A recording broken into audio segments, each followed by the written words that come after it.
18 अप्रैल 2024 शाम के करीब 4:45 को एक लड़की कर्नाटका के बीबीबी कॉलेज से एग्ज़ाम देकर बाहर आई।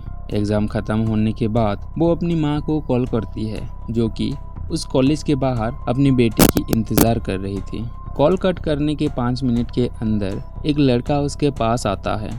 उस लड़के के हाथ में चाकू था और वो लड़का शायद उस लड़की से कुछ बात करना चाहता था, पर लड़की इसके लिए तैयार नहीं थी और पीछे हट रही थी कि तभी वो लड़का उस लड़की के गर्दन पर चाकू से वार करने को लगता है, जिससे लड़की अपनी आपा खो देती है और गर्दन पर वार करने की वजह से वो नीचे गिर जाती है। नीचे गिरने के बाद भी वो लड़का 6 से 8 बार उस लड़की के गर्दन की दोनों तरफ वार करता है। ये देखने के बाद उस कॉलेज के सारे स्टूडेंट मिलकर उस लड़के को पकड़ने की कोशिश करते हैं। चाकू से वार करने की वजह से वो लड़का भी थोड़ा जख्मी हो गया था। इधर उस लड़की की माँ उसकी बेटी की इंतजार कर रही होती है कि तभी कॉलेज की अफरा तफरी देख के वो अपनी बेटी को कॉल करने को लगती है, पर उसकी बेटी कॉल रिसीव नहीं करती। आखिर कौन थी ये लड़की? उस लड़के ने उसे क्यों मारा और आखिर उस लड़की के साथ उस लड़की का क्या दुश्मनी था? आइए जानते हैं इस वीडियो में। हेलो दोस्तों, मेरा नाम Suman and welcome back to my channel.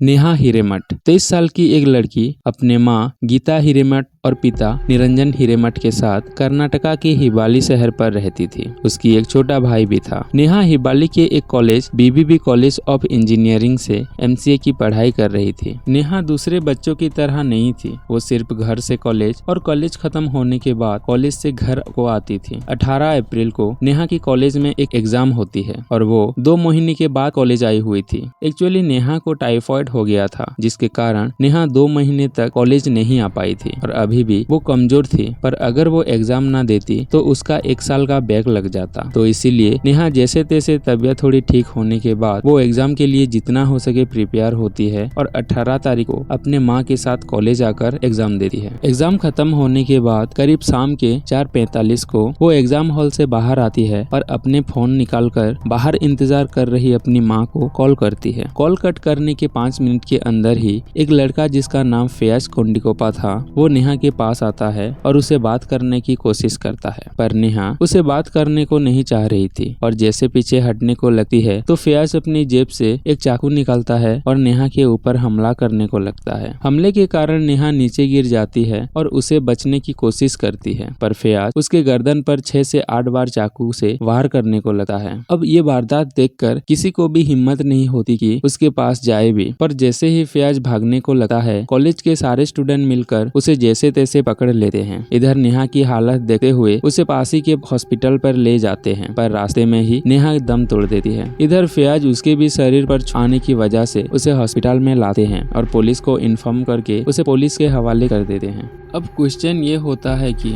आखिर फयाज है कौन और वो नेहा को क्यों मारा? फयाज कोंडिकोपा, जो कि 24 साल का एक लड़का था। उसके माँ मुमताज और पिता बाबा साहेब सुबानी गवर्नमेंट टीचर थे, पर अब वो दोनों साथ में नहीं रहते थे और फयाज अपनी माँ के साथ ही रहता था। फयाज बचपन से ही इंटेलिजेंट था और हमेशा अपनी क्लास में अच्छे नंबर से पास होता था।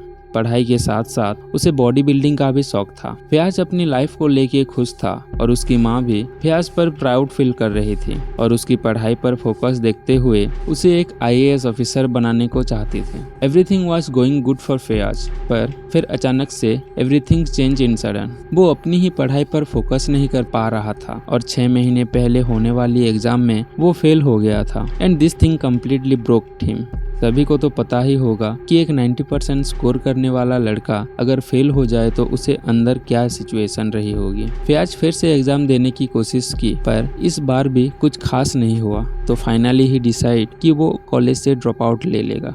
अब कॉलेज ड्रॉप आउट ले लेने के बाद फयाज सारा दिन घर पर ही रहता था, कुछ नहीं करता था, ना खाना पीना करता था, ना कहीं बाहर जाता था। अब धीरे धीरे वो डिप्रेस्ड होने को लगता है। जब से वो कॉलेज से ड्रॉप आउट लिया व्हिच वाज 6 मंथ, आगे इसी बीच ना तो वो कॉलेज ज्वाइन करने की कोशिश की और ना ही जॉब ढूंढने की कोशिश की। लेकिन ऑन अप्रैल 13 अचानक से वो अपनी माँ से कहता है कि ऐसे जी के तंग आ गया हूँ और अब मैं जॉब की तलाश में बाहर जा रहा हूँ, और ऐसा कहकर वो घर से निकल जाता है और कुछ दिन तक घर पर वापस नहीं आता। ऑन 18 अप्रैल मुमताज को उसकी एक फ्रेंड की कॉल आती है जिसमें वो फयाज के बारे में उसे रिपोर्ट देता है कि फयाज की तस्वीर न्यूज पर दिखाया जा रहा है। अब ये बात सुन के और कारण जानने के बाद मुमताज की पैरों तले जमी हिल जाती है, क्योंकि वो सोच रही थी कि फयाज अपने लिए एक अच्छी सी जॉब ढूंढने के लिए बाहर गया है और इसी वजह से वो घर नहीं आ रहा था। पर जब वो न्यूज देखती है तो सारा मामला जानने के बाद वो भी हैरान हो जाती है, क्योंकि फयाज जिस लड़की को चाकू मारा होता है वो उस लड़की को जानती थी।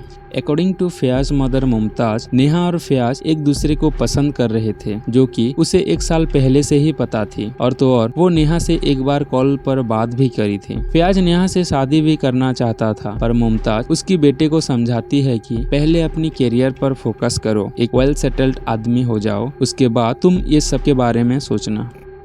अगर नेहा और फयाज वाकई में रिलेशनशिप में थे तो फयाज ने नेहा को आखिर मारा क्यों? जब पुलिस फयाज को इंटेरोगेट कर रहे थे तो फयाज ने पुलिस को बताया कि वो दोनों रिलेशनशिप में थे, पर कुछ महीनों से नेहा उसे इग्नोर कर रही थी, जो कि फयाज हैंडल नहीं कर पाया। अकॉर्डिंग टू फयाज फादर, वो भी यही कह रहे थे और फयाज ने उन्हें ये भी बताया था कि वो नेहा से शादी भी करना चाहता था, पर फयाज के पिता इस बात को सपोर्ट नहीं कर रहे। और एक इंटरेस्टिंग बात ये होता है कि नेहा के फादर एक बार उन्हें कॉल भी किए थे कि फयाज नेहा को परेशान कर रहा है और आप उसे समझाइए बोल के।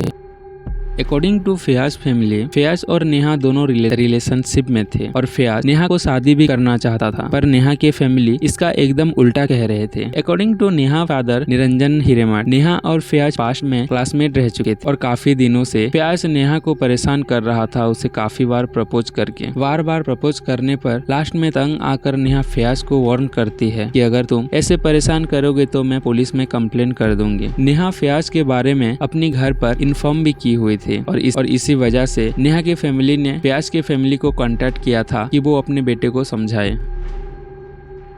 फयाज के फैमिली कभी नहीं सोचा होगा कि फयाज सिर्फ एक रिजेक्शन की वजह से नेहा को मार देगा। कुछ पॉलिटिकल पार्टी तो ये भी दावा कर रही है कि ये लव जिहाद का मामला है और कोई कह रहे हैं ये पर्सनल रीजन की वजह से ये कत्ल हुआ है। खैर, सच तो तभी सामने आएगा कि जब नेहा की या फयाज का कोई दोस्त प्रॉपर सबूत के साथ पुलिस को सच बताएगा, क्योंकि मामला जिस तरह से चल रहा है किसी पर भी यकीन करना मुश्किल है। तो गाइस, आज के लिए बस, मिलते हैं एक और नई क्राइम वीडियो में, तब तक के लिए स्टे सेफ।